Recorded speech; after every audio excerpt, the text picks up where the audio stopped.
Welcome, everybody, to News for Nerds. It's September. We're checking out the latest stats from August. And let's take a look, shall we, at national housing news and how that is similar and different to what we're seeing locally in Hudson County. There are some similarities and indeed a lot of differences. So let's dive right in. I'm going to try to keep this highlights only, short and sweet, as I usually try to do, but you know me. I dive into that data. So anyway, got any questions? You know where to find me. Let's get started. Here is the most recent national news that I'm taking a look at, and this is the one that I really want to highlight. So what you might be seeing in the news recently, because they love those highlights, are price cuts, show stability in demand. This is something we're seeing like nationally. 41.5% of all listings that are on the market have had a price adjustment. And if you see that and you're taking it at face value, you might be like, okay, well, I'm a buyer here in Hoboken or Weehawken, and I'm just waiting for this. Like, where am I seeing this actually take place? And we're actually really not. And I'm going to show you why in this slide. So this is a big reason why you're seeing this nationally. So this is a national headline right here. There are nearly 500,000 more sellers than buyers in the market right now, or as of a couple weeks ago anyway, nationally. So you're seeing those price adjustments in general happen because sellers outweigh the buyers by a huge margin. But if we take a little bit closer look and we're looking at like the New York City, New York Metro, which we are very much a part of, love seeing this, pandemic, the number of buyers shot up as people wanted to leave, come and go. Number of sellers actually took a little rise and then took a huge dip.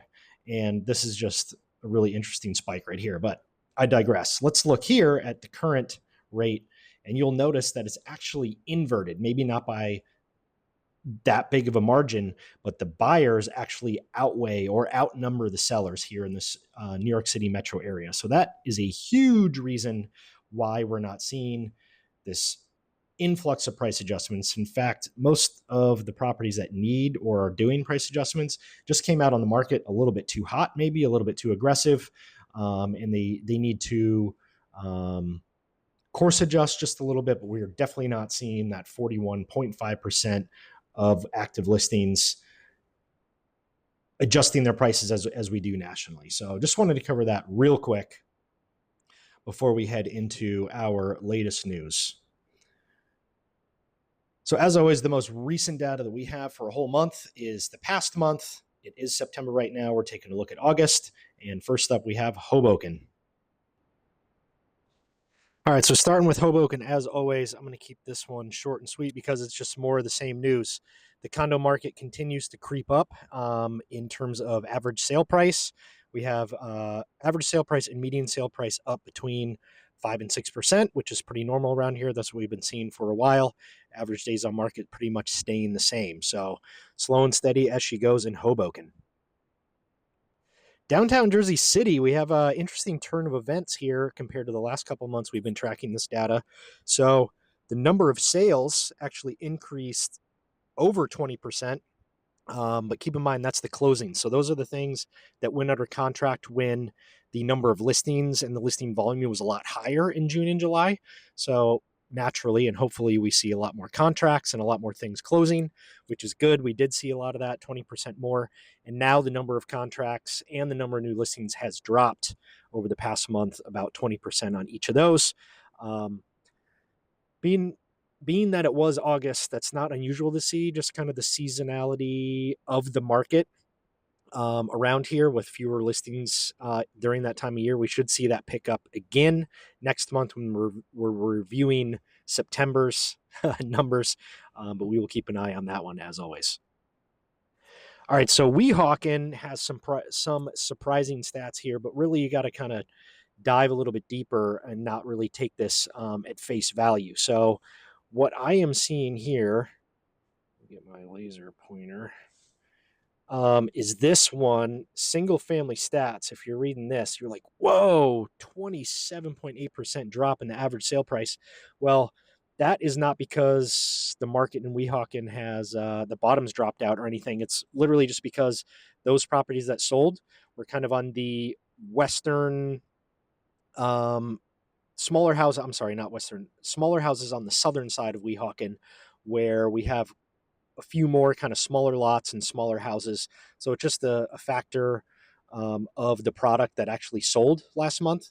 It was just smaller houses. So the bottom didn't drop out. It's just a matter of what actually sold, which is why this stat down here is skewed where you're seeing like single family houses drop. It's really just because of that.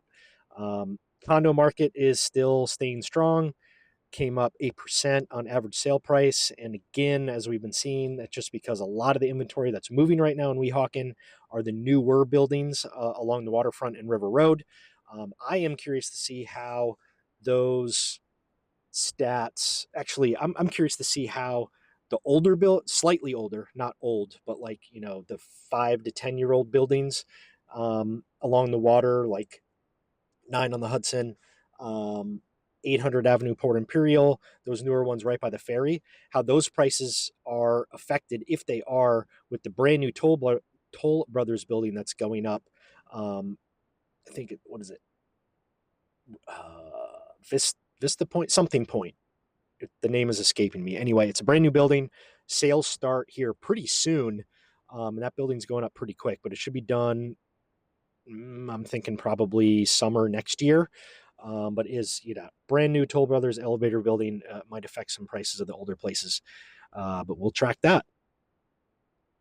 All right, I want to give a quick shout out and highlight to West New York here, because this is one area in Hudson County where if you're a buyer right now, you look down here on this graph, the cost or the price of a single family house is pretty much the same as a condo. So if you're a buyer that's still exploring their options, you can go to West New York and really kind of take your pick.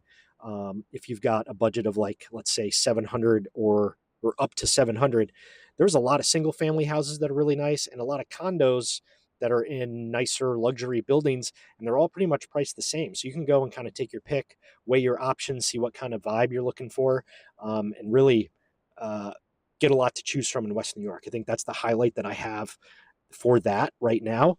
And one thing I wanted to say about kind of compare and contrast West New York to our previous city, which was Weehawken. Weehawken right now, and has been, I shouldn't say right now, but rent control has been really strict in Weehawken, and it still is. So the vibe in Weehawken is still very much like residential, owner occupant. The people that are moving there and the people that are there right now, or what it's attracting, is kind of the quieter crowd, kind of grown up, maybe more affluent, that are going for the community and not necessarily the investment. Even though the investment is there, if you're willing to wait for it, the rent control really kind of squashes that.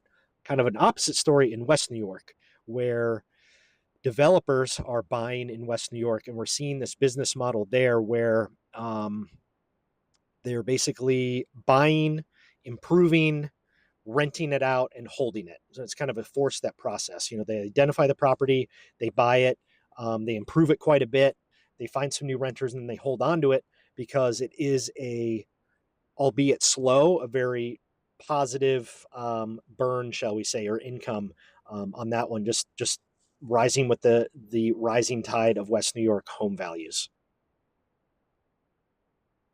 And of course, one more area I've got to highlight once again is Bayonne. If you've been watching me over the past couple months, I'm just going to say, what have I been saying? I mean, Bayonne is just, all of the key metrics are just showing positive signs there. The news is positive. The money that they're getting from the new ferry, all the businesses that are going in there, the new rental buildings that's bringing like a fresh young crowd. The movie studios, I think Netflix just bought a huge piece of land or old warehouse, and they're turning that into a big sound and video stage. Bayonne is just, it's showing all the positive signs that you want as an investor looking in a neighborhood where you're seeing appreciation, and you are looking for a nice, solid bet for investing your money. So once again, Bayonne is just showing all those signs. You got the highlights right here in green, and always happy to talk about this stuff with you guys. But Bayonne is just, it's more of the same of what I've been saying. And I ain't going to say it again, or maybe I will next month. Let's see how it goes. Anyway, that is it for News for Nerds for September. Thanks so much for tuning in. Hope this was helpful for you. And if it was, I would appreciate you mashing that subscribe button and giving me a like. It helps me out a lot. Thank you so much in advance. And you know where to find me if you have any questions or want to talk about anything. I am here. So let's meet again, shall we? Talk to you later, everybody. Take care.